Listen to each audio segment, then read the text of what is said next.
It's a very windy afternoon here on the reserve, but that has not stopped the Nkuhumas, and this is Safari Live. Ready.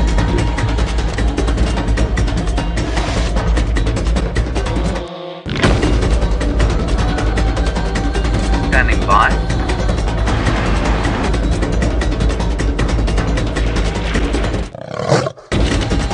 5, 4, 3, 2, 1. You are live, you are live. Good afternoon and welcome to an incredible day so far here on Djuma Private Game Reserve. As you can see, the Nkuhumas have taken down another buffalo that seems to be slightly, well, it was, of course, taken down because of the droughts. Now, as you may know, I am Taylor, and on camera with me this afternoon we've got David, and aren't we so fortunate to have experienced something like this? Now, they took down this buffalo about an hour and a half ago. Isn't that amazing? And we were able to sit here and just come around the corner and be surprised by this incredible scene. Now, we know it's quite sad, of course, and this is nature. It's one of those things. The lions are taking opportunity of all the weakened buffalo at the moment. But this won't last for long. In a couple of months' time, when we get our proper rains and the grass comes through, we know that the buffalo are going to take their revenge. And it's going to be a lot more difficult for these lions to take down buffalo. And that's what happens, is that the tables turn. One moment it's in favor for the predators, and before you know it, the herbivores and that what used to be preyed upon on a regular basis come fighting back. Now, isn't this amazing? Well, the little cubs, though, seem to be enjoying the buffalo. The adults, not too bothered, and are quite enjoying the cool wind and having a nap and just relaxing. However, I can only see 4 lionesses here. Oh no, maybe there's another one. Can you see? I can't see 5. David, can you see them? I also only see 4, but it seems as though all the cubs are here. And it was indeed Amber Eyes who took down this buffalo. We were very privileged to catch the end of it, literally the last 10 minutes. We heard the distress call, so we came to see what was going on. And we found them just like the way they are now. Now remember, you are watching a live safari. And myself and James would love to hear from you today. Perhaps this is your first time watching. So if you'd like to chat to us or send in any questions, you are more than welcome to do so. And you can do so by hashtagging Safari Live on Twitter, and then also sending in questions to questions@WildEarthTV. Now, I hear young Mike is back from his holiday. I suppose I should let him know the good news. Mike for Taylor.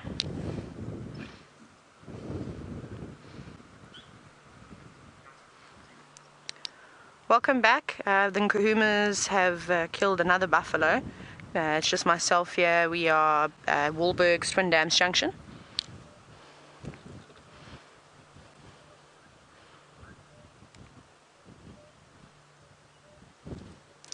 Here we go. Now my duty is done of informing the rest of the reserve of the Nkuhuma's success.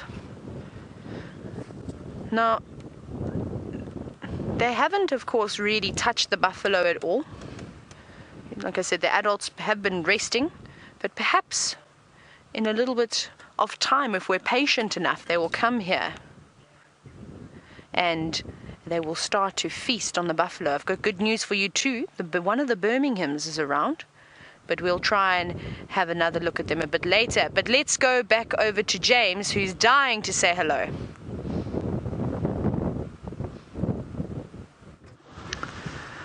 Good afternoon, everybody, and welcome to this end of the Sunset Safari. It is a blustery, chilly day. Well, not chilly, it's actually quite warm at the moment.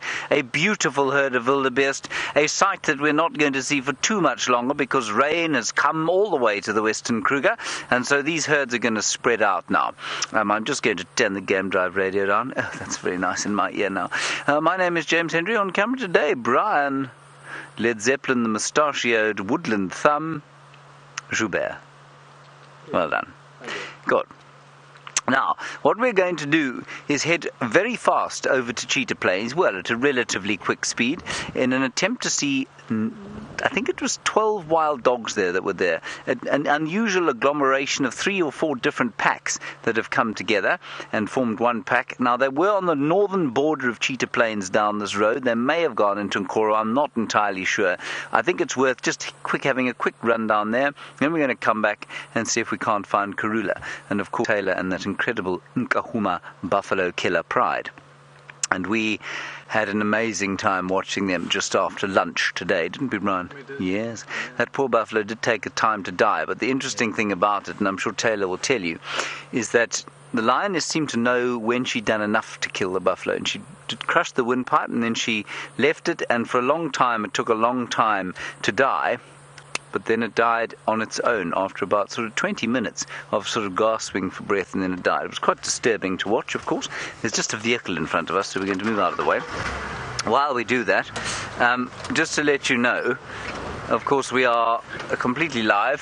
Please do talk to us. Hashtag Safari Live, questions at WildEarthTV. We'll do our best to answer any questions you have, address any comments you might wish to direct at us, and let's have a chat about Africa on this gorgeous, it's Thursday today, isn't it? Thursday afternoon. It's very difficult for us to tell what day of the week it is, of course. And we'll hopefully have an action-packed afternoon. Now, we're going to head straight back to Taylor and the lions. We're going through a dodgy signal area. Hopefully I'll see you again with some dogs. Tally-ho! Isn't that exciting if James gets it right and manages to catch the wild dogs? That'll be fantastic. It seems as though we may have a good afternoon ahead of us.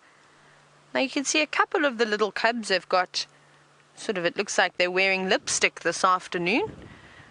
And something that we see quite often is, well, that we know that they're not strong enough yet to open up that carcass. So they're not covered in blood. Like when the adults go in and do open up the stomach cavity, those little ones will climb inside, and they're small enough to reach all the incredible little bits. And it seems as though they were just eating around the very sensitive area on that male buffalo. And now they've full bellies. And some of them have gone back to the adults to have a groom. It seems as though that lioness has had enough, though. And you can see they're not fat. So they're looking on the lean side. So hopefully they will start to eat. It is lovely and cool here this afternoon. We're suspecting some rain, hopefully by this afternoon. Now, Miss Orr, you're wondering why the lions killed a buffalo if they're not hungry. Now, lions are opportunistic feeders, and this means that regardless of whether they're on another kill or not, if there's an opportunity to come around to potentially take down an animal, they will do so. Now, the Nkuhumas are the exception of the rule when it comes to lions not being very successful hunters. Normally, they say out of every 10 attempts or so, they'll only catch something every 3 times. But they do have an advantage at this time of the year. Because we haven't had much rain and all the grass has disappeared over the last couple of months during the winter months, and now as we come into the last month of spring, we're getting a few downpours of rain. But the animals really are tired, they're hungry, they've exhausted all their fat reserves, and a lot of them are not as strong as what they normally would be during the green season, so when we have a lot of rain and grass. And therefore this makes it sort of an easy capture for the lionesses. For example, it was only the one lioness, it was Amber Eyes, that took down this buffalo all on her own. Now normally that would be quite a difficult thing to do if it was a fit and healthy buffalo.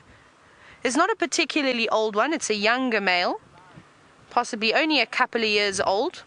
You can see he hasn't quite developed a big boss just yet. And this is what we've been seeing over the last couple of days, even actually the last few weeks, as these younger buffalo obviously struggling to keep up with the breeding herds and lagging behind. Maybe they were on their way to drink from the Djuma pan, and unfortunately he was just too far behind the rest of the herd, and then Nkuhumas were caught up with him. Now, like I said, one of the Birminghams is here. I think it's going to be very difficult for us to get a view for the moment, but it was Mfumo. We did also briefly see Tinyo, but he doesn't seem to be around anymore, so I wonder where he's gone. And what I'm hoping is going to happen is when they are brave enough to come over to the carcass, I'm hoping that we're going to see a bit of a dispute going on, especially once all the lionesses and all the cubs get up and start to feast on this carcass. But some of the little cubs are not quite ready just yet to wake up. You can see the one that's flapping its paw in the air, though, had an early start. You can see by the red on its face. You need to have a good groom. Looks like it's got a leaf stuck to its face as well. But as the day cools down even more, the wind is blowing quite heavily, like I said earlier. We are expecting rain.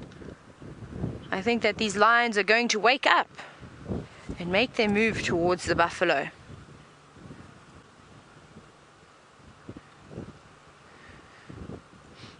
Let's have a little look now. I said that it looked like there was possibly a leaf stuck on its face, but let's see if we can have a closer look as to what that was. And of course, now you know that we're live in case you were doubting it, as I say that the little cub disappears behind the other end of the buffalo. And that's what happens with things like this. But don't worry, we'll probably get another view again. And you can see that one little cub is tucking in, like I said, to the sensitive parts. They're getting their adult teeth, and they're starting to grow bigger and bigger every time we see them do a yawn. We're able to see how large their teeth have become. And soon enough, they'll be able to tear open that buffalo hide for themselves instead of having to wait and rely on the adults. But look at all those ticks as well that are covering that buffalo. The flies are also starting to settle in now. And they'll probably stay there for a couple of days before they eventually move off. Maybe even some of them will come loose and move straight onto the lions, a new live host.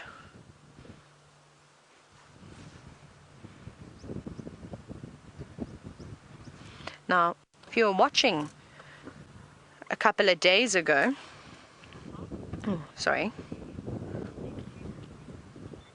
with the one female from earlier this morning. Now, I'm not certain. There's definitely one lioness missing. Amber Eyes is here, and the youngest female is here. So it's possibly lion with the two middle cubs is not here. I didn't get an opportunity to count them all, as they've been moving around quite a bit between the carcass, and of course they were in the drainage line a little bit as well. But hopefully as they start to come through, we'll be able to count them. I must have miscounted earlier. I thought I counted 8, but I do stand under correction, of course. We'll try and have another look.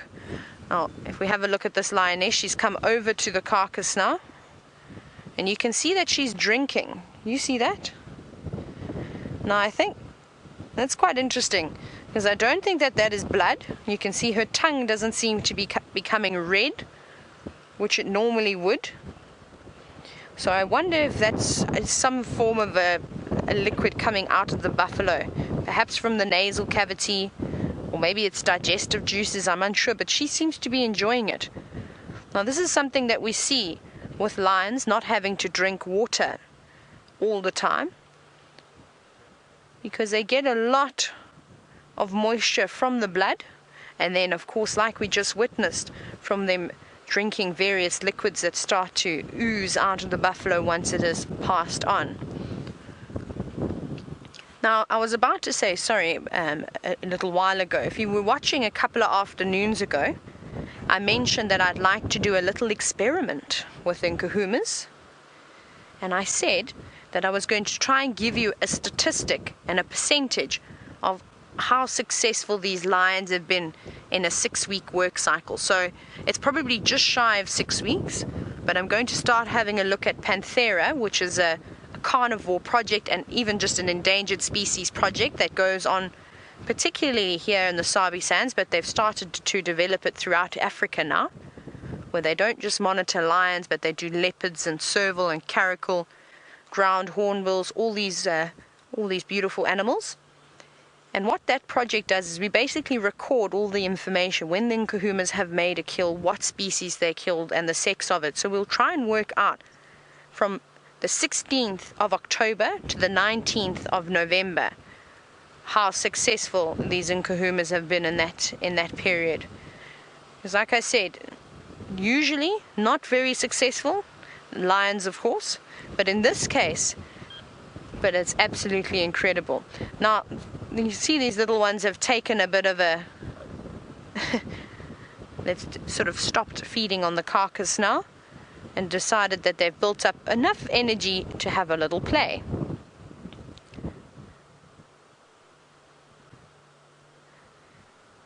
But it's not too serious, not like we normally see them bounding around and around, jumping on top of each other. Perhaps we'll see that a bit later. Now, what is on that cub's chin? I can't work out what on earth that is. It doesn't look, I don't know if it's hurt itself. I don't think it would be playing like that. Let's see if we can get a better view. No, turn around and look at us for long enough, more than 2 seconds, so we can have a good view. I wonder if it's not just a piece of flesh from the buffalo that's now stuck onto its lip.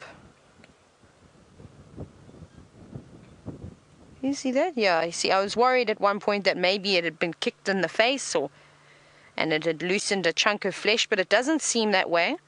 It seems as though it's either a leaf that's been covered in blood that's now stuck onto that lion cub's chin, or it's a piece of flesh from when it was feeding on the buffalo. Now you can hear the youngsters having an argument as they're fighting over the one small spot that has already been opened on the buffalo. And this will probably continue until these lionesses open it up.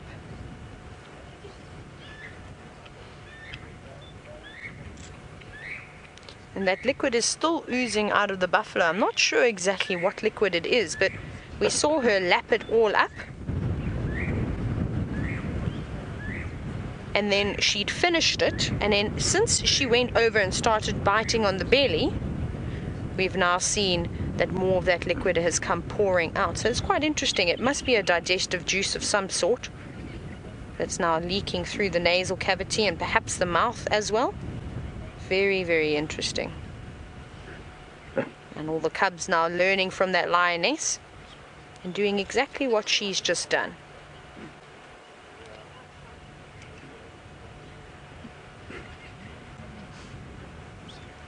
If you heard that sneeze, and you can see the little cub glancing over into the distance, that's because Mr. Mfumo is laying fast asleep.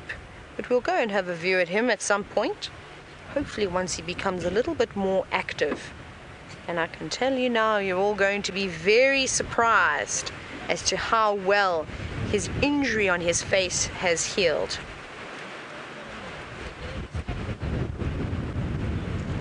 Wonderful. I believe that James has just arrived on Cheetah Plains. How exciting is that? Let's go and see if he's managed to find those wild dogs. Now, we are struggling a little bit with communications, everybody, but we are here on Cheetah Plains. And Brian, have we found a cheetah? Similar colours, maybe. Sort of. Maybe. Similar hunting strategy. Oh, yes. But lives in a group. No. What could it be? I have no idea. Oh, very good. A termite mound. Wonderful. Wonderful. Well done, Brian. There we go, everybody. It's a little group of wild dogs. Go ahead. Isn't that wonderful? Copy, thanks. That's just Andrew saying we can approach. So, this is this, I nearly said herd, pack of wild dogs. We think there are 12 of them. Not sure what they're going to do today. I'm quite surprised that they're still here because it's been a relatively cool day. But here we have them. I've only seen 3 so far. I heard that there were 12. I heard that there were 12. No, man, I'm talking rubbish. There are 3 here, but there have been 12. There were 12, I think. No, there are more than 3 here. There are 12 here. Wonderful. It is them. Okay, let's stop here to begin with. Oops, let me put the gear in. Okay, so we've got them there under the tree, Brian. Let's try and count them as the smell of wet dog and dog dung assails our nostrils.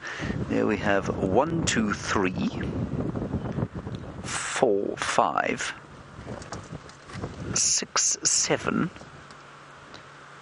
8, 9. Is that it?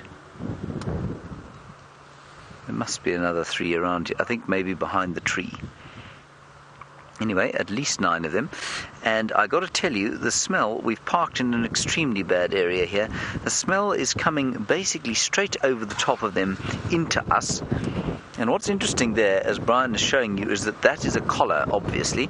And the collar comes from a pack, apparently called the Ngala pack. Now, Ngala is where I, of course, cut my bush teeth. And apparently the 2 collared animals here, and the 2 collared animals are, I was going to say something of vital importance.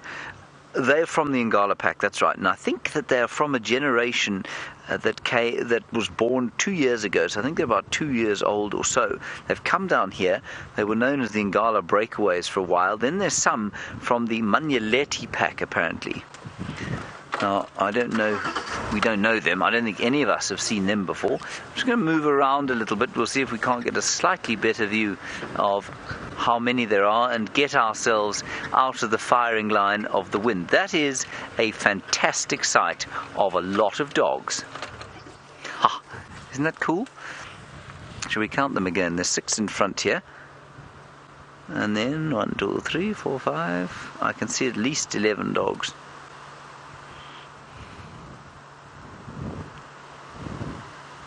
Gorgeous, gorgeous, gorgeous animals. Aren't they special?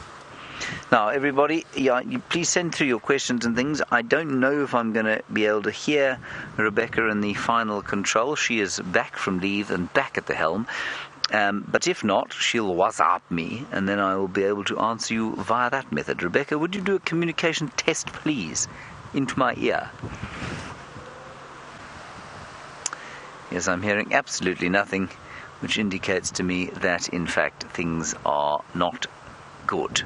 Now, the little ones in front there, that is definitely a pup from this year. So this is a brand new pack. Let's see how many. I think there's 6 pups and 6 adults. That's what Brent said. He chatted to the wild dog genius of the area. No questions just yet, everybody.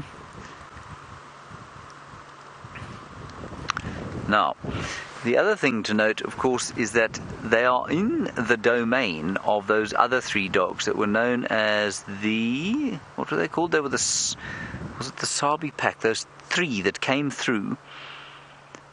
I don't know. It's all rather confusing. Right, here we go. Rais. Is there any reason why they have patchy coloration? Rais, yes, there is a very good reason why they have patchy coloration. If you look, where's a nice spot for us to show you? Brian, you see that tree with the fallen over tree in front of it? If you wouldn't mind just there, yeah, that one.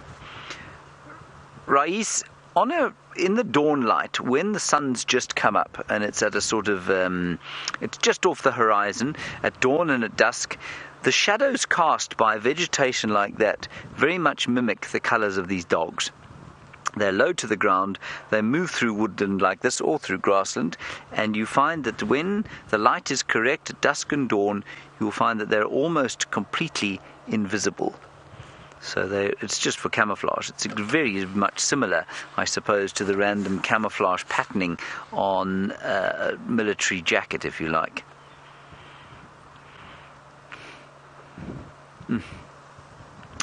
Now, I don't think they're going to move a huge amount while we're here. I'm not sure how long we're going to be able to stay, but I think it's definitely worth spending a little bit of time with them. And then we'll press on and see what else we can see. They look pretty fat to me. If you look at that one there that's panting away, he's got quite a fat belly.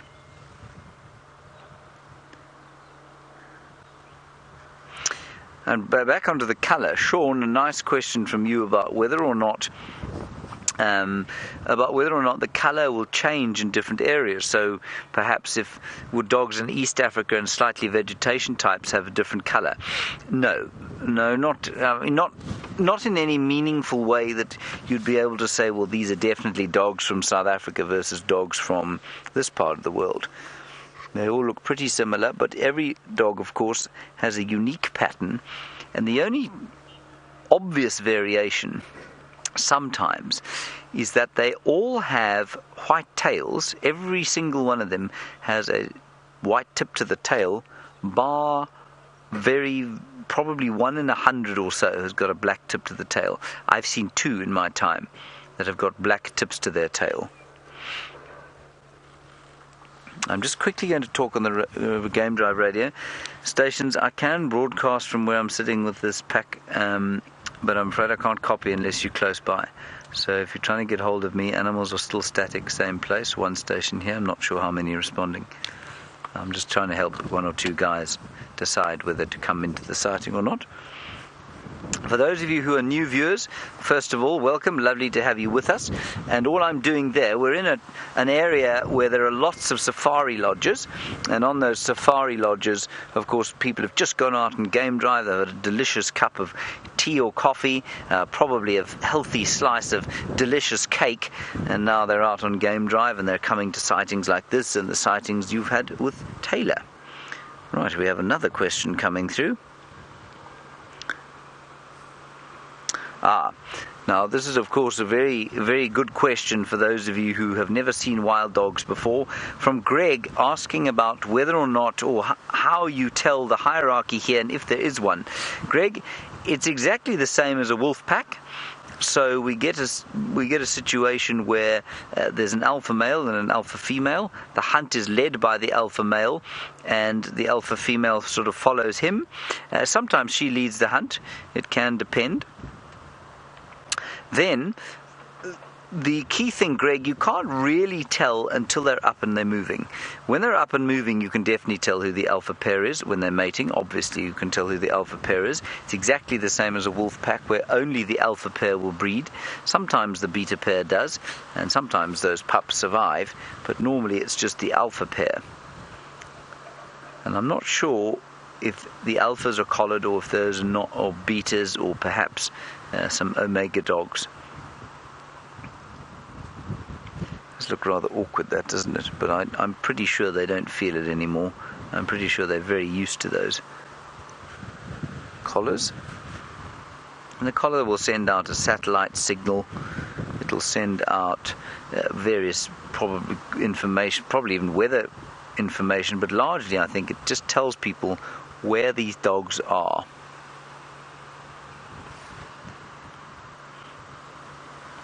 And they do like to have a heavy sleep, a bit like the lions. And although traditionally you will hear, of course, that they are diurnal predators, so they hunt during the day, and lions are nocturnal, all of that line is completely blurred, of course, as we've seen. The Nkuhuma's killed a buffalo in broad daylight today. These chaps are fast asleep. I'm sure they did kill this morning. But most predators are active crepuscularly. It's just which side of crepuscular they are. So crepuscular means active day, at least at dawn and dusk. And these chaps are active largely sort of as it gets light. Lions just before that, and then into the dusk time they'll be active just before it gets dark, just before the lions get up and start to move. But of course, as Jamie Patterson likes to say very much, None of the animals read textbooks, of course, and they act according to their instincts and whatever suits best. Now, speaking of what they ate this morning, Brian, there's that one sort of, what should we say, second from the left, just behind the one with the collar, has got an extremely fat belly. Now, that tells me that they ate something substantial today. I think at least the size of an adult impala for them to be this satiated by this time of the day. And while we're talking about what they eat, Tim, you're interested in whether or not they will hunt cheetah. Almost certainly not, Tim. Would they kill a cheetah if they happened to catch it? So if they caught perhaps an injured cheetah or took one by surprise, it would be highly unlikely, unless the cheetah had perhaps had a heavy night out. They would certainly kill it, Tim, but they wouldn't actively hunt cheetah. They're not anywhere close from any of the other predators. Leopard, hyena, lions, and wild dogs, of course, are more dominant than they are in the predator hierarchy. They're so fast, they will very easily just get away. It's a gorgeous, gorgeous sighting as the wind goes blowing in from the southeast. We're supposed to have rain today, but today no rain so far. Gorgeous carpet of dogs. I'm just going to go back to the first question we had while we watch those clouds scudding through the sky. I do like the term scudding clouds, don't you, Brian? Yeah, it's very nice. And see how strongly the southeaster is blowing. And while we look at that, Rais, I just want to go back to your question, if you don't mind. The patchy coloration, I mean, I said during dusk and dawn, of course, when the sun shines. But when we got here, Brian didn't see them at all. I didn't see them at all initially. And then we only saw 3. And yet there were 12 lying here. So from a bit of a distance, they really are very obviously or very unobviously coloured. And that one's just calling now. It's going wee, wee, wee, before it lies down. Now, obviously, the most clear thing about that sighting we've just had is the size of those ears. Now, Scott Dyson, who used to work with us here, I think explained very nicely why they have such big ears. I'd certainly never read it before, but maybe that's because I haven't read it widely enough.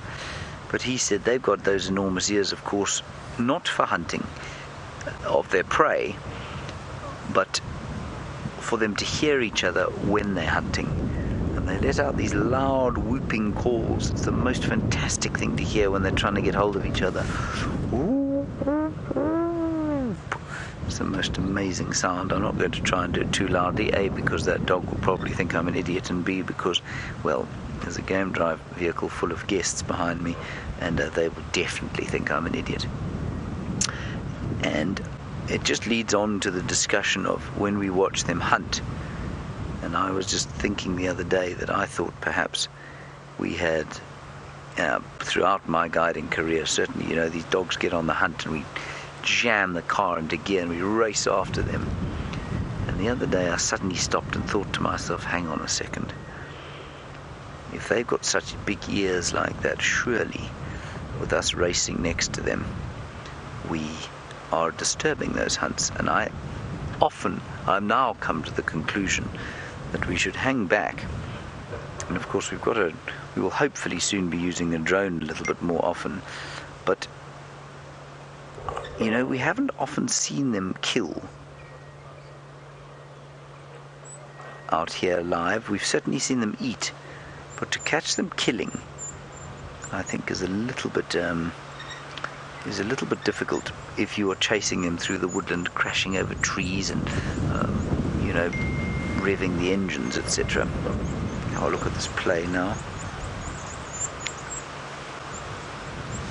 Alrighty, we're going to see what unfolds here. Rebecca via WhatsApp says that we're going to go back to T-Bomb and the inimitable Nkuhuma pride.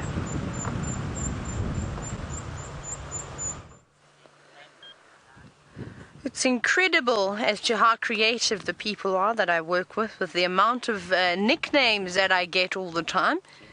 T-Mac, T-Bomb, Straya, you name it, I get them all. Now this is another lioness that's got up from the one that we saw earlier.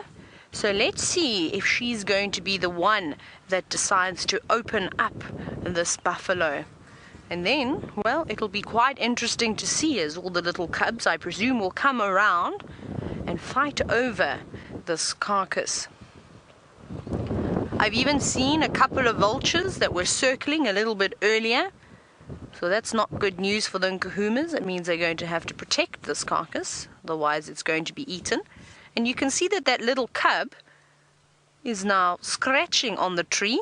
You can see the beautiful claws coming out, which are normally kept hidden in the sheath of the paw to try and keep them nice and sharp and protect them, of course.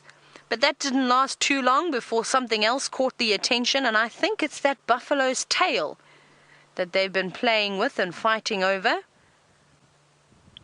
And I don't know if you've noticed as they start to play how their behavior is starting to change. Did you see that little one, how it had its ears flat back and snarling? And it was indeed the tail that they were fighting over. Did you see that? Let's see if they're going to keep pulling it. Now, it's obviously difficult for them to play with it, especially when it's still attached to the buffalo. They're very entertained with something back that side. Now, I would love to go around, but unfortunately there's so many thick trees that you can see that I don't think we'll get a very good view. So I think for the moment we've got the best spot in the house, and I think we will hold our ground here so that nobody takes it. I, of course, want the best view for all of you watching.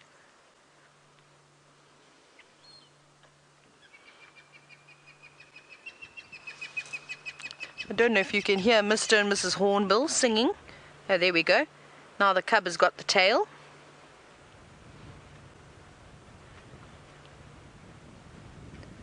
And unlike us as children, and I was actually talking about this the other day, how I was given plastic containers or Tupperware and boxes to play with because that was my favorite thing.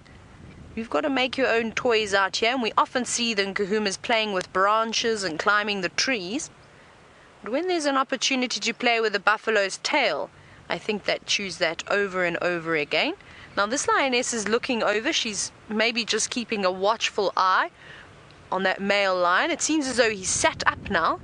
I don't know if we'll get a view. Should I go back for you, David? Let's quickly go and say hello to Mr. Mfumo. Maybe he's going to come over. But like I said, you're going to be so surprised when you see how wonderful he's looking.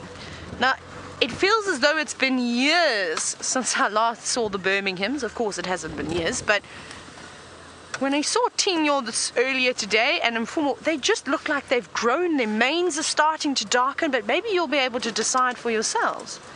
Hello, boy. Here he is. And look at that. Oh, big yawn for us. Oh, lovely. Look at his face. Can you believe that big gaping hole that was once there is now healed up to just a small little gash? And it's hardly leaving a real scar. That's incredible. Now he's waking up. I wonder if his next move isn't going to be perhaps around to where the carcass is. And of course, don't we just love it when they scratch themselves and they find the right spot?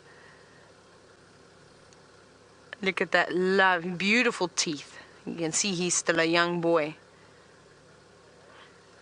But you'll see, if we get to see Tinyo wherever he may be, wherever he is gone, his mane is gone very dark and very black.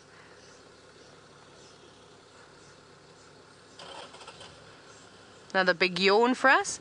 And look at those, did you see all those little sort of barbs that they have on their tongue? That was incredible. Nice shot, David. It's always nice to see how sort of dense they are and how large they really are, because we see them obviously licking and removing the hair from their prey. Well, it's got to be almost like sandpaper to be able to do something like that. Yeah, he's got the spot again. Now you've had your siesta. I think it's time you go over and say hello to the ladies, because they haven't seen each other for quite some time. And I suspect what happened is that as the Amber Eyes was taking down that buffalo, these boys must have heard that buffalo distressing, and they came marching over to see what all that ruckus was about. But they've kept their distance.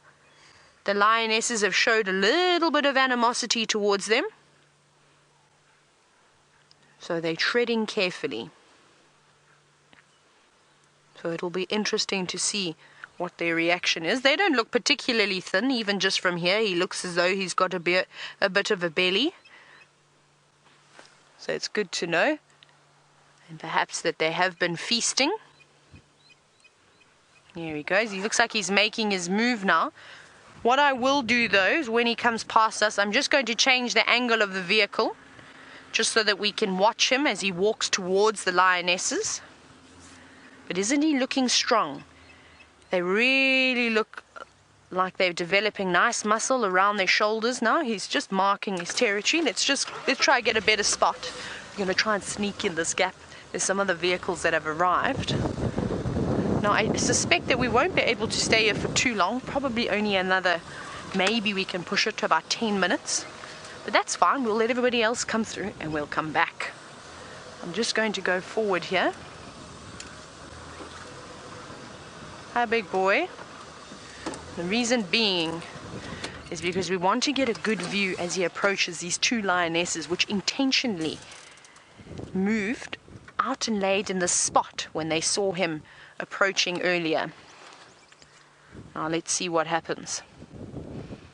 Oh, that little cub is very excited.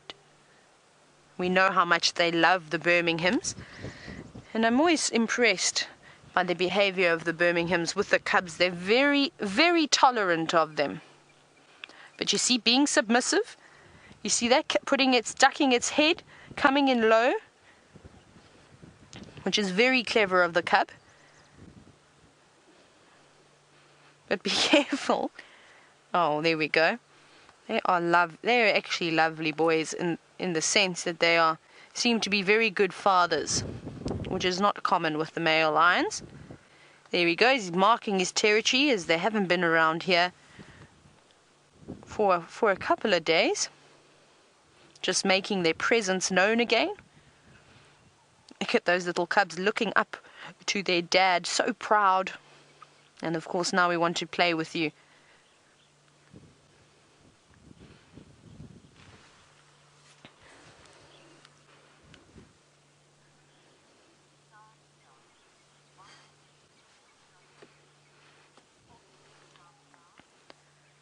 Now, as we sit here and we see that these lionesses are watching him carefully. Star, you were wondering, why don't the lionesses want this male lion to eat? So that's not really the case with what's going on over here.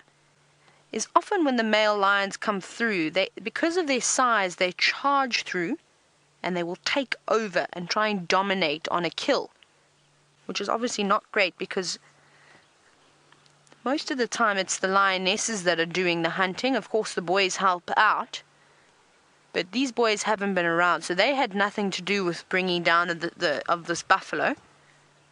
And it seems as though this male is sort of respecting that. He's been edging closer, just moving slightly, sort of just trying to gain the trust again of the lionesses. We've seen, and over the past, I think it was about the past 2 or 3 weeks, we saw a bit of disputes happening between the lionesses and the two Birmingham boys, and then again between Djuma and Mfumo as they were mating with the youngest lioness and Amber Eyes. But Mfumo seems to be, if I can say this, the nicer of the two boys. His attitude seems to be a lot more calm, a lot more relaxed. He tries quite hard with the Nkuhuma females. I have to agree with you, Liz. Liz says that she thinks that the females tolerate Mr. Mfumo more over the other Birminghams, and I do. And I think it's because he puts effort in. And we don't normally see this with the females, but he makes a concerted effort to go up. He greets them. He doesn't just come charging in and race over to the kill and start feasting. Look at the respect that he's showing these lionesses. You saw the distance that he was at. Remember, we got here earlier today. And when they came over, they stopped probably about 5 or 6 times from 100 meters and started itching their way forward. And then he laid in the distance and waited. And now he's approached even closer. And, sorry,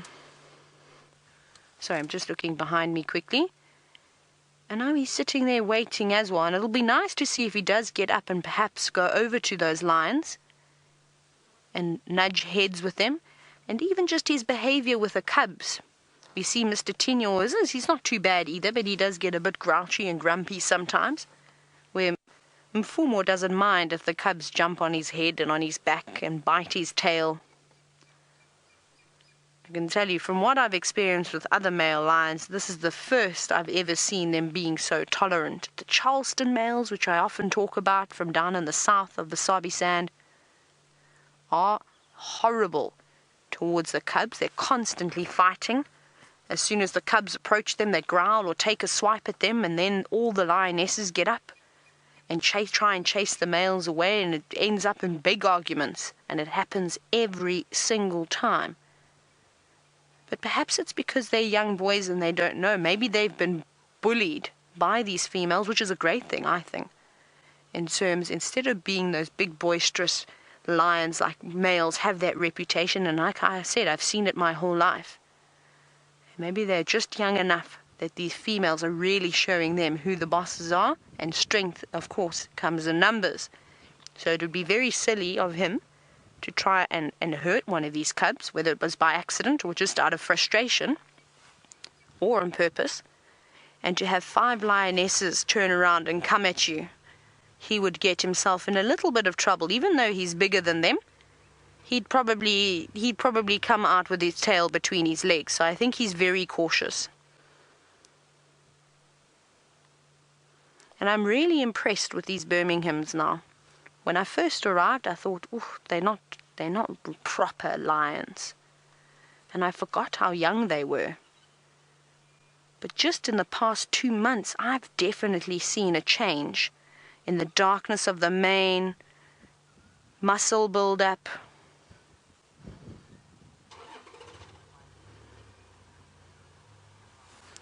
Now, Sir Rob, you're commenting and saying, is it perhaps because Mr. Mfumo is not hungry that he's not being so aggressive? I've seen it when they were even thin, and him approaching a carcass, and doesn't just come racing in and chasing the females off like normally male lions will do. So I don't know, I think they've just got a different temperament. Well, he has got a different temperament. And I don't know what has caused that. Maybe it's genetics, maybe, like I said, maybe it's the fact that he's outnumbered big time here, 5 females versus just him. He seems to be the one that hangs around with the Nkuhumas the most, and of course Mr. Tinyo comes in at second, just popping his head in every now and then. But he looks like he's completely moved off. He's not here anymore, I don't think. I've had a good look around. So perhaps he's gone off to do a territorial patrol and he's left Mfumo here. And now we're going to watch. Let's see what his reaction is. He hasn't seen these cubs for a couple of days now. No, he's actually more interested in the lions. Now that's the youngest lioness that he's gone up to greet. You see that? You don't normally see that. Which I think is really, really wonderful. Look at them. It's like he's forming bonds with the different females. You see, rubbing heads with everybody. This is fantastic. And just earning their trust. That's really lovely. This is a beautiful moment. They're also very curious of him. Maybe they've missed him. Maybe they are learning to love Mr. Mfumo. He's turning into a beautiful lion, though. Even though he's got those scars, his mane has become huge.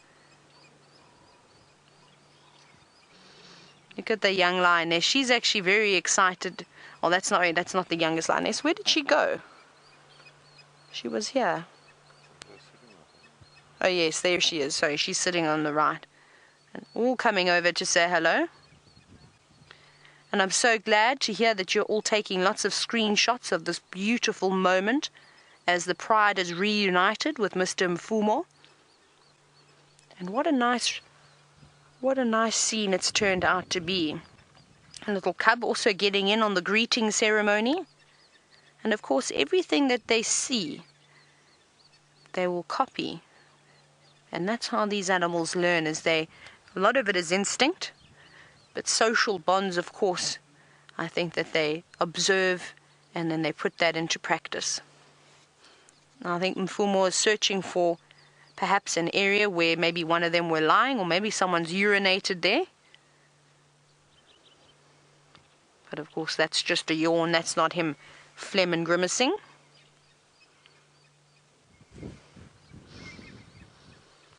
But now we'll wait and see what his next move is.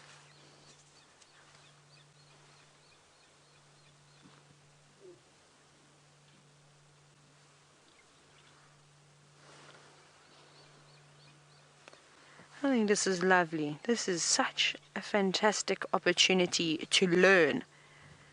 And that's what this is all about, as we sit here and we watch. Oh, let's say hello to Mr. and Mrs. Wahlberg. They've come out. You could hear one of them calling. Where's the other one gone? Maybe he's just sitting on the nest.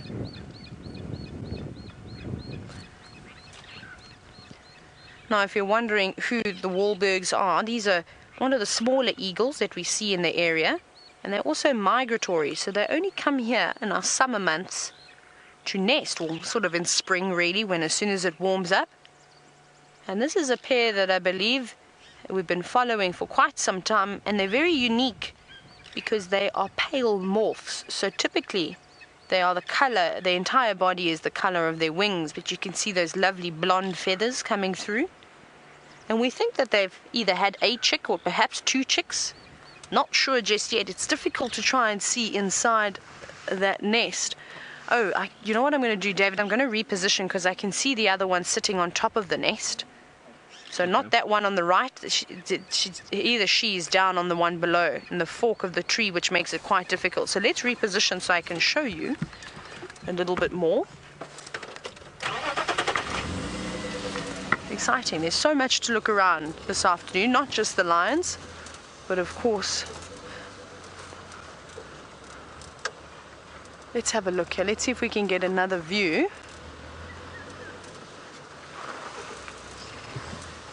It's going to be quite difficult. There's lots of branches, so I've just got to do some bobbing and weaving to find a spot. Can you see it over there? You can just see the tail feathers. There we go. If you go down to the second net, there we go. Here you can see the other eagle, and I suspect that that's Mrs. Wahlberg sitting on, if there perhaps are eggs, maybe there's chicks inside there. But every time they've gone up, we haven't heard too much noise coming from the nest, which is typically what you would hear if there were hungry chicks inside. Hello, beautiful. And I suspect that if there are eggs, it's only fair that she does sit on them today, because it's a little bit chillier than what it has normally been, and there's a cold breeze coming through, so she will need to sit on those eggs and keep them warm. But a very basic nest. Can you see that? Lots and lots of sticks piled in the fork of a tree. And they'll reuse these nests over and over, and every year they keep building them to make them stronger. But this is a relatively small nest. If you see some of the nests from the other eagles, my goodness, they can be a couple of feet long, a couple of feet wide. They're very impressive, but they all make these beautiful platform nests either on the top of the tree, or if there's a fork big enough, depending on their size, they'll make it in the fork of the tree. But look how windy it is up there. You can see the branches in the background blowing, and of course her feathers ruffling quite a bit in the wind. That's wonderful. But let's go have another look at the lions, just because I'm worried that we're going to have to leave the sighting shortly. Let's go see if anybody's feeding on the carcass.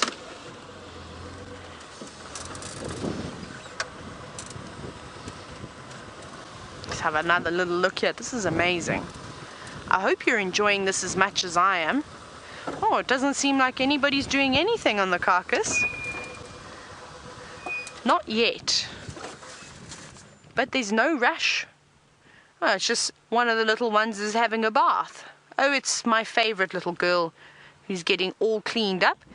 And she does seem to be a bit of a dirty cub. Every time I see her, she's either got leaves and grass stuck on her, or she's got a bit of mud on her paws, or at the moment she's been feasting on the buffalo and playing near the tail. So it wouldn't surprise me if she's been covered in a bit of buffalo feces. And obviously Mom is not too impressed with that.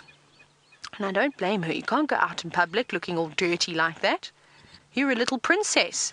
You've got to be nice and clean. But I think her ear is looking better. Now, we were chatting about it, and I don't think it's flopping as much. It's still obviously quite swollen, and I think that's what's causing the ear to flop, is the fact that the tissue is all swollen, creating that ear to become quite heavy and then dropping down. So we'll see as this mange clears up. She's looking good, perhaps so will her ear. Oh, big stretch. Here we go. Sharpen those nails. I'm sure that feels good on her little tendons to give them a good stretch out, but not for too long. I don't think they really know what to do.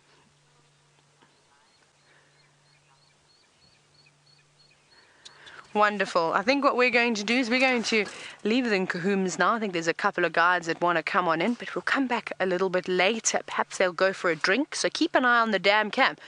Let's go see what else we can find, and let's go see how those wild dogs are doing.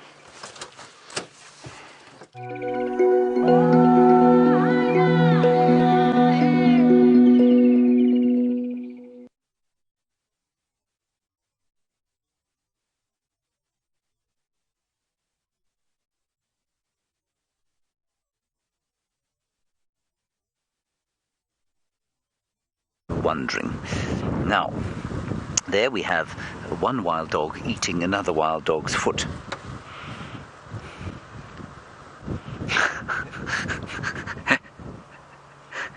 This is, of course, the joy of youth being played out in front of us there.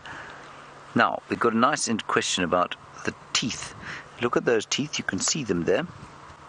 And we've got a question, well, in fact, a few questions about teeth. First one from Cheryl about whether domestic dogs have the same kind of teeth as wild dogs. I think there is. Cheryl, I don't know for sure, and I mean, I've got a book that would tell me back at the camp, but I don't know now. I think that there is a slight difference, and I think if I remember correctly, the wild dogs have got one extra molar or premolar. I think that's what the case is there. I'm sorry, I cannot be more accurate about that. And then the kind of a good one about sort of following on their teeth from when they go hunting and when they wean, when they start to eat meat. They'll start to eat meat pretty much from as soon as they come out of the den, which is at about 2 weeks. They'll come out of the den and then they'll beg for meat, and the rest of the pack will regurgitate for them straight away. Now, they wean relatively quickly, I think, in comparison with most other predators. Well, I suppose similar to predators the same size.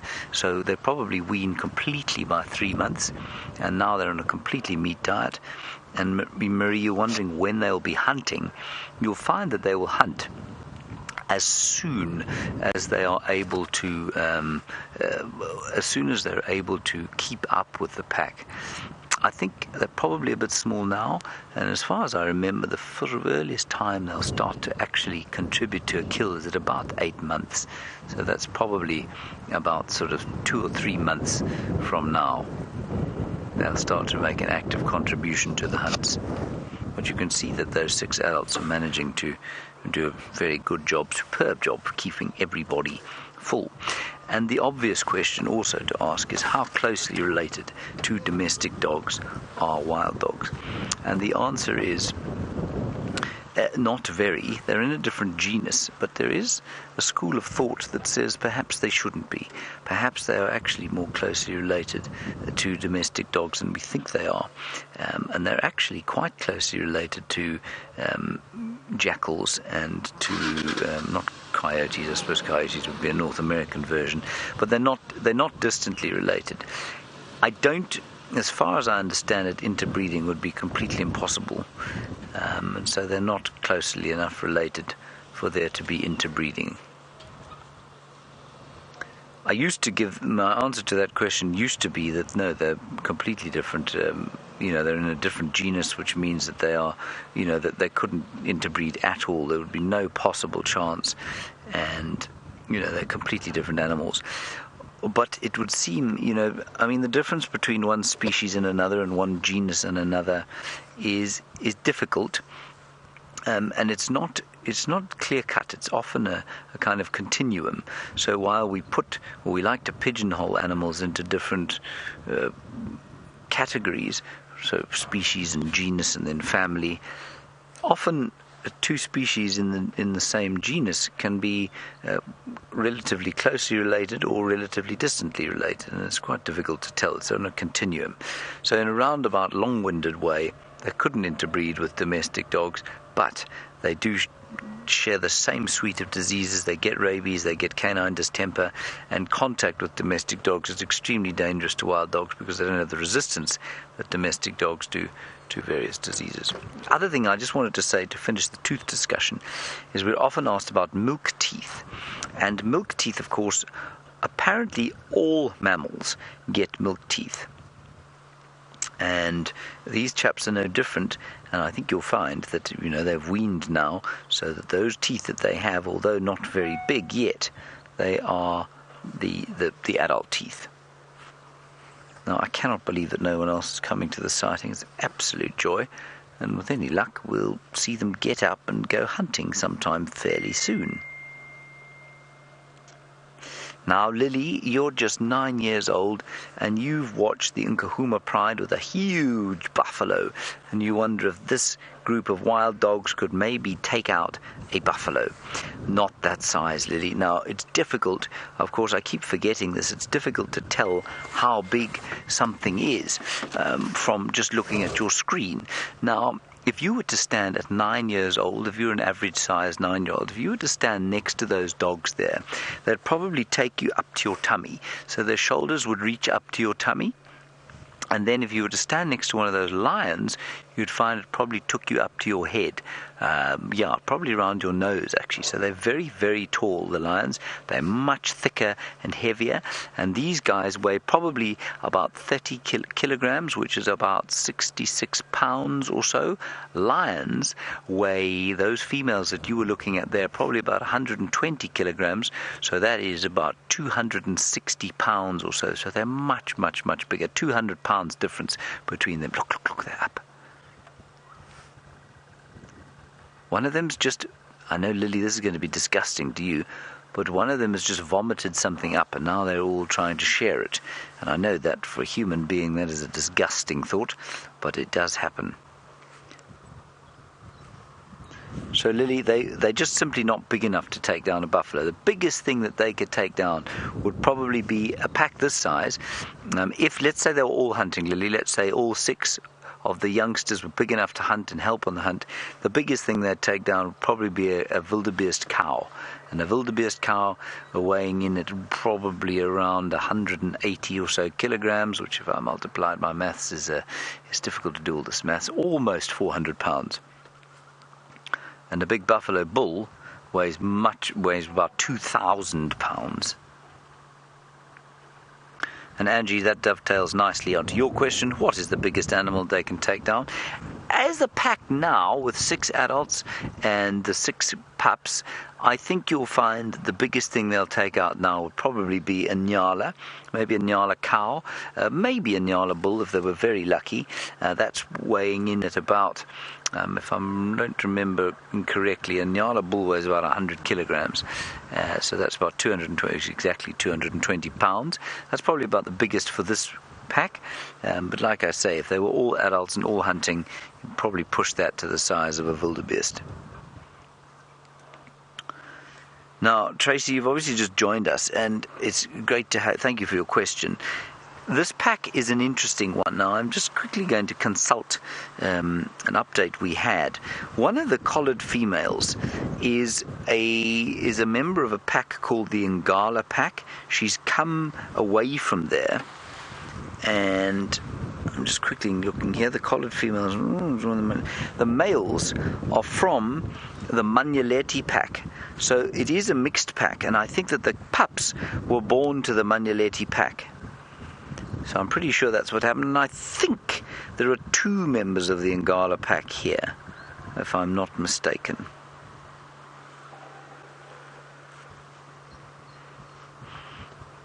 And there, just as the wind kind of dropped a little bit, and the smell, and the sun came out, the smell of the dogs sort of assailed our nostrils. Paul, yeah, it's a good question from you, Paul. How many packs are there in this area? At the moment, there are 4. Now, that's 4 in the Sabi Sand, which is 60,000 hectares, which is roughly times 2.4, Brian, takes us to roughly 160,000 hectares, at least acres or so, 4 packs. That is not the case. Sometimes, at least not the case always, sometimes there are 4 packs here, sometimes there are none. Most often there are none. So they have huge home ranges of between 450 and 1,000 square kilometers. So that's between 600 square miles and all the way down to about 300 square miles, say, probably round about the lower regions, about 300 square miles in this area. And they're not territorial, so they don't like to meet up with other dogs, and they can be quite angry with each other. Sometimes there's a bit of a spat.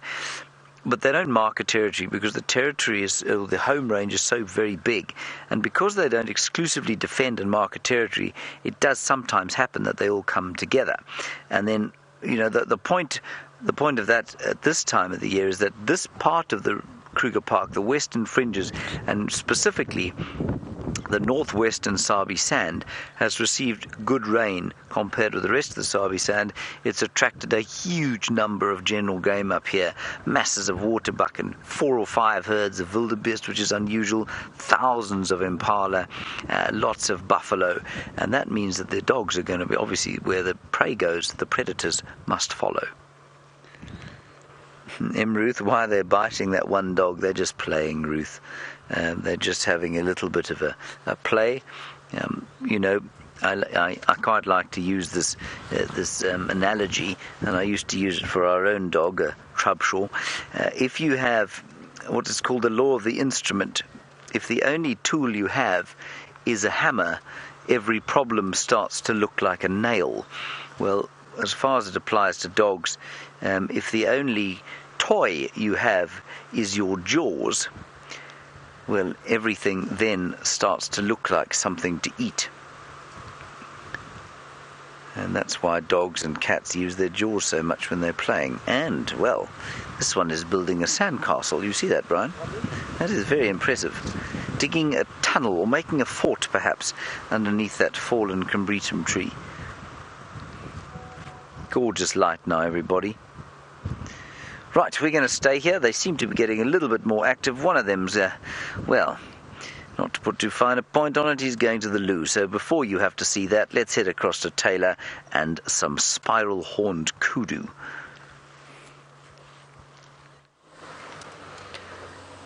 Now we're just slowly going backwards because we've stumbled across 3 beautiful kudu bulls, and I want to try and get a view of them. They keep moving further and further into the thicket, but the light this afternoon is so spectacular. Okay, I think I've seen a gap. Let me just go a little bit further back.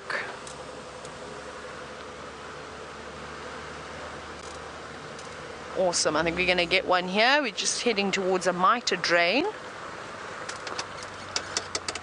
Oh, absolutely incredible. Look at that. How beautiful is he with that light coming across onto his mane. I don't know if you call that a mane. David and I were discussing, and David says that you call it chest hair. I don't know what else to call it. I would call it a mane. But isn't that beautiful? And that's also another indication you can tell the maturity of a kudu bull is, you can look at this one now. See how long it's got compared to the gentleman that was in the middle, who has got slightly shorter chest hair. I'm gonna just stick with it today. It's probably not called that. I'm just being very silly. And even looking at his shoulders, did you see how he just stopped for a moment? He heard something. He's looking around with his eyes. He's listening, of course, with his ears. And he is beautiful, beautiful, massive neck on him. You can see those muscles developing on his shoulders. The kudu actually look fantastic considering the harsh conditions. But I suppose that those new leaves came through on the trees a couple of weeks ago and quite early. So they possibly got a head start on some of the other animals that unfortunately are feeding on grass. We've even seen the nyala and the bushbuck are looking in fantastic condition. So I suppose it's because of all that lovely lush vegetation. Now, at the moment, we're driving on Buffelshoek Cut Line, and I'm planning on heading towards Buffelshoek Dam. I'm going to go and just have a look and see if there is anything interesting happening around there. So we're not too far. We're not far, are we, David? I think we've got a turn here, don't we? I think so. I keep forgetting. I don't know when I last drove on the cut line, the entire cut line. Here we go. We are almost here. We'll just go down this road. Are you sure, David? We're not going down Hyena Road now. Oh, we'll go on the fire break. Oh, the sneaky fire break. Yes, let's do that. And now I'm going to show you a couple of these mud wallows as well that are drying out. Now, if you're wondering what on earth a fire break is, a fire break is a road in inverted commas created, and it's really just seasonal. They normally do it just before the dry season hits, and they come through, and like you see, they create this road, and it's a divider. And essentially what will happen is that if the fire does come through, theoretically it should hit this fire break and it would have been cleared, and you'd have vegetation on either side. It would stop the fire or slow the burning rate down, of course. Sometimes fire breaks don't always work though, because if you have strong winds, they just blow straight over the top of the road and jump across. But you've got to do a fire break in conjunction with a burn on the reserve too. So depending on the areas and how sensitive they are, you should burn every 3 to 5 years or so. And when I say do a burn, it's a hot burn, so it's just a surface burn. You're not worrying about damaging the roots, so you do it on a hot day with a breeze, and you'll burn that fire, and it moves quickly. It just burns the grass, it burns the leaves, but the trees will still survive, the grass will still survive. And essentially in the rainy seasons, when you get enough rain, these fire breaks should grow again. There should be just lots and lots of grass on them, and then you have to do them yearly. But I'm not sure how often they burn up here. Down in the south, goodness, we used to fight lots and lots of fires coming in from the Kruger. They don't do too much burning down in the Kruger. But when you've seen a couple of lodges almost burn down, you realize how important it can be. And sadly, a lot of the fires that are started aren't necessarily just from sort of natural causes. So something like lightning, it can be from a piece of glass on the ground, somebody throwing a cigarette butt that hasn't been put out and it catches maybe yellow thatching grass, which is always typically dry and brittle and quite flammable. Something small like that could of course set a fire off. Now we're just about to arrive at Buffelshoek Dam, and I wonder if there's any hippo here. Wouldn't it be nice if we could see those saddle-billed stork again? That's what I'm hoping for. We shall have a look in just a moment.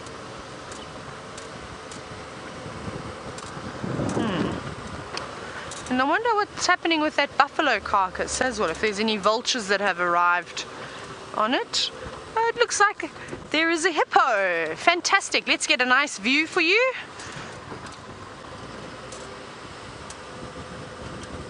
I think this spot will do us just perfectly. Here we go.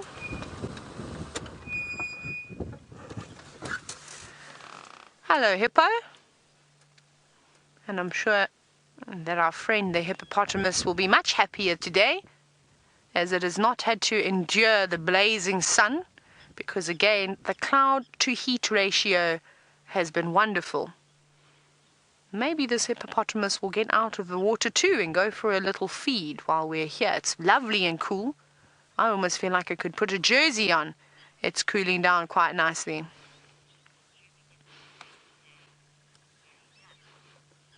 Now, Michelle, you're wondering if we got any rain today, but unfortunately we didn't. However, we were having a dispute in camp. As Kirsty said, we got some rain last night, but we're not sure if she was dreaming about it or not, because no one else saw any rain. I didn't see any puddles on the ground. Rebecca's just fed a question in my ear. Welcome back again, Rebecca.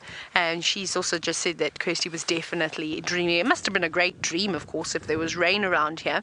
But we're building up to some rain. As you saw, the big clouds are rolling in. The temperature's now dropped. We've had those excessive hot days. We're holding our thumbs for a thunderstorm. Last night we had a bit of lightning and we got a bit excited and we thought that the rain was going to come down. But sadly, it didn't. But David says 2 days' time. Hey, David? David says 2 days' time, and we know that he's down, poor Dave. He knows exactly when the rain is going to come, and I think he's the only person to predict rain in the world and be accurate. Let's have another look at our hippopotamus, though. And quite content. And I think we're going to start to see the behavior of these animals just become a little bit happier and a bit more pleasant, because the grass is definitely starting to show. But unfortunately for this hippo, he's still having to travel quite a distance away from this water source to try and find food. It doesn't look like there's actually very much grass growing around at all around the pan. It's just a couple of sprigs that you can see here down in front of us, but not very much at all. You can see a little bit of a green patch, but that wouldn't unfortunately be enough for that hippo.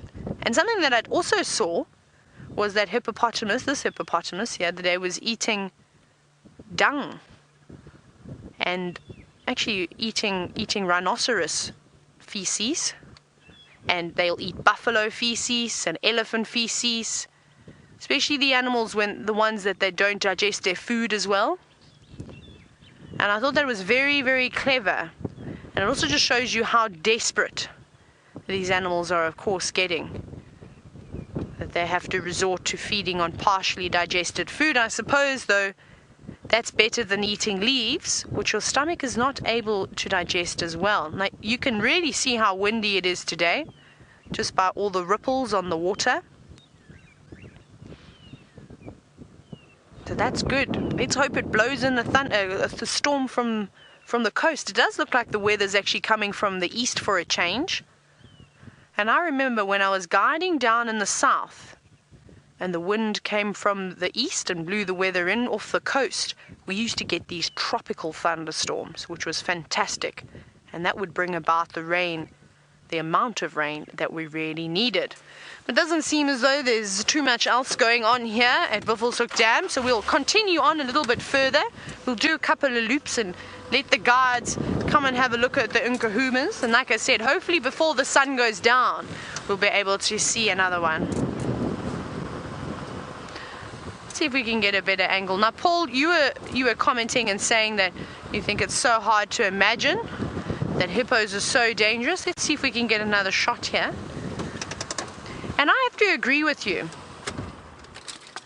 I think if you're coming in and you're looking at something like a hippopotamus for the first time, especially when they're sitting in the water like this, so calm and so placid, you can only wonder to yourself, how on earth are these creatures dangerous? I mean, look at them. They look fantastic. They look more pleasant than the lions. But of course, when you come between a hippo and water, that's when you're going to get yourself into a lot of trouble. Now, something has caught my attention, and we know that the smallest things catch my attention, but I've just spotted that buffalo carcass in the distance. And there's a big bird standing next to it. Now, I can't see what it is just yet. Perhaps a woolly-necked stork? It looks like it, doesn't it? I think we need to go over and investigate. What do you think, David? Yeah, let's go and see what's going on up ahead. Bye-bye, hippopotamus. Have a lovely evening. This is exciting. Now, I can already start to get smells from the carcass, which is my favorite, as you all know. And I believe that this morning there wasn't much happening. No signs of vultures. I believe it was just covered in maggots, in the flies' larvae. But we'll see. I don't want to get too close. I want to try and find a spot where we are not downwind. I'm really starting to smell it, so I should have brought a buff. A buff would have been a good idea. It's actually, I'm going to stop a little bit back because I don't want to scare this bird. How's that, David? Can you see it? That's probably as far as I can. There we go. And of course, we've got a couple of branches in the way. I do apologize. But look at that. A woolly-necked stork. And you can clearly see why it's called a woolly-necked stork, because of that cotton sort of like fluff that they have on their necks. And look at that big bill. Now, I've never seen a woolly-necked stork feeding on a carcass before. I've seen the marabou storks. I've seen southern ground hornbills feeding on carcasses. So I'm not sure what this woolly-necked stork is doing here. Maybe it's feeding on the maggots. But typically they eat fish and crustaceans and aquatic invertebrate. Well, we'll have to just see. Maybe it's a new learning experience for all of us today. But it doesn't seem to be feeding at the moment. Just really grooming itself. But covered in maggots. Can you see that carcass is wriggling with life? Of course, we know it's not alive. That is just the flies that have laid their eggs. Sorry, I've just got a mouthful of this carcass, which is amazing. Just trying to compose myself. Now, this smell is becoming unbearable. I'm going to have to try and reposition. But we're going to hang around and see what this woolly-necked stork gets up to. But let's go back across to James, who's got those beautifully but sadly endangered species of animals. We're live. Okay, everybody, welcome back to Cheetah Plains. The dogs have moved. The dogs have moved on account of a fact that something resembling a combine harvester just drove past. It's been fixing some waterhole here on Cheetah Plain. Anyway, it got the pups up and now they're having a good time playing with each other. And using their teeth again. You see that, Brian? Biting each other and, stomping on each other. Now, what's interesting here is that this is how the hierarchy of the pack will be sorted out. This happens from very, very young. You'll find that the dog on the ground is probably going to be something like an omega dog. In other words, it's going to be, not one of the dominants.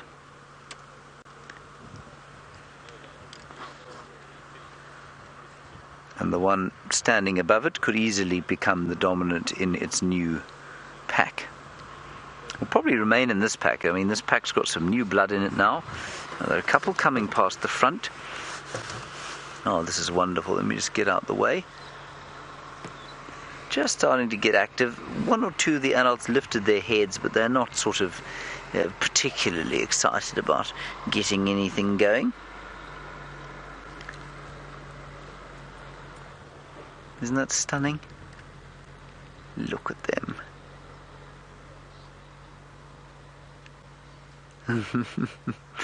And I mean, you can't really tell at this stage, but they are substantially smaller than the adults. Probably, well, I'd say almost less than half the size, wouldn't you? So these little pups are roughly the size of, let's say, I guess they're about as tall as, I'm trying to think of a spaniel, I guess. A kind of spaniel sized, whereas the adults are more German Shepherd or Alsatian sized.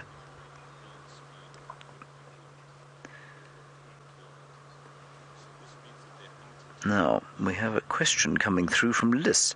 Are the alpha pair the ones with the collars? Liz, as far as I know, I think it's quite randomly that they both have collars, that there are two with collars. One comes from another pack called the Ngala pack. I'm not sure if it's that one or the other one. The other one, I think, is the male from the Manyaleti pack. Now, whether he is the alpha or not, I don't know. It's highly unlikely that the female with the collar is an alpha, as if she's just joined the pack, it's much more likely that she's quite the opposite. She's probably an omega. And then Brian to the left, you see, I mean, we've been asked all these questions about whether or not they are like domestic dogs or not. Well, these chaps have just watched a vehicle drive past, and a little bit like domestic dogs about to chase the postman. They've been quite interested in the spinning wheels. That's a little male you can see there. There we go. And as we watch them in the flush of their youth, they won't always be in the flush of youth, of course, and we were talking about the hierarchy. Hunter, you're wondering what's going to happen to them when they get a little bit older, and what happens if the alpha dies? Who chooses the next one? Well, dogs live, Hunter, in this area probably for not a great deal longer than 5 years. That's because life's pretty tough for them. Well, they potentially have a lifespan maybe of about 10 if they're very lucky. And then the next alpha or leader of the pack is decided by the next dominant one. So the males will have a hierarchy with a dominant at the top, or an alpha at the top and an omega at the bottom, and then there'll be a beta or second in command, and he will then assume the role of the alpha if the alpha dies. That's normally what happens. That's kind of a generalization. I think you'll find that probably the method by which the new alpha is chosen probably varies quite a lot. There might be a bit of a fight, because without the alpha's very obvious leadership, I think you'll find that there probably does change every so often. And if you do hear the pinging of the phone, everyone, that's just a comment or a communication from the final control coming through. I could make the phone silent, but then I wouldn't know what your questions were coming through, so I apologize for that. We'll just have to deal with the odd ping. Ah, very nice, eating a piece of charcoal. You see that, Brian? Obviously there was a fire here a little while back, and that dog is cleaning his teeth and getting some minerals from some charcoal. How delicious. The light has just become quite a lot nicer as the sun's sort of come out a little as the clouds move in from the south. We're supposed to be having apparently a huge amount of rain in the next few weeks or few days or so, but we were supposed to have rain last night and we didn't have any. Oh, look at the light falling on them now. And so maybe these clouds will continue to break up and there will be that wonderful golden light on them now and possibly in the morning.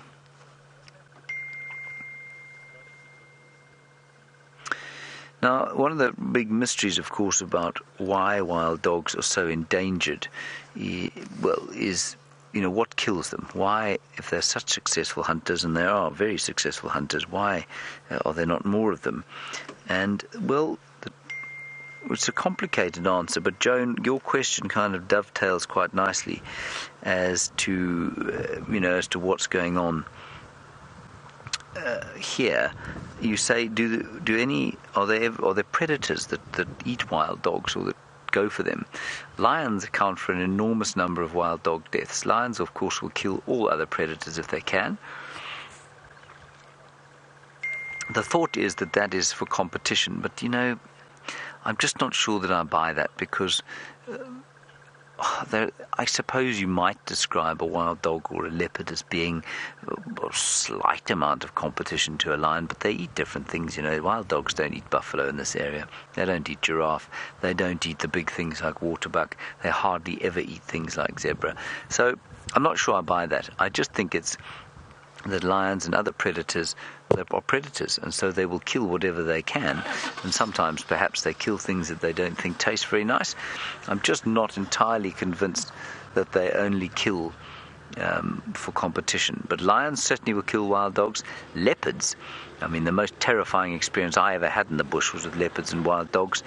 Leopards will try, and if they know that there's a wild dog den, they will often go and investigate it if the adults aren't there, and if the adults are there, that leopard can get into a huge amount of trouble. And certainly the one incident I had with a leopard on the front of the bonnet was directly caused by wild dogs trying to kill it. Now, off to the right-hand side, Brian, we've got some of the adults getting a little bit more active, starting to stretch and get up, as that little one was eating the leaf, of course. And probably what they'll do is, much like the lions, I guess, get up, have a yawn, have a stretch, lie down again. But we're getting to the time when they might go hunting. Remember, lions will hunt as it gets dark. And these chaps, just before it gets dark, the sun is dipping towards the west. It's a cloudy day.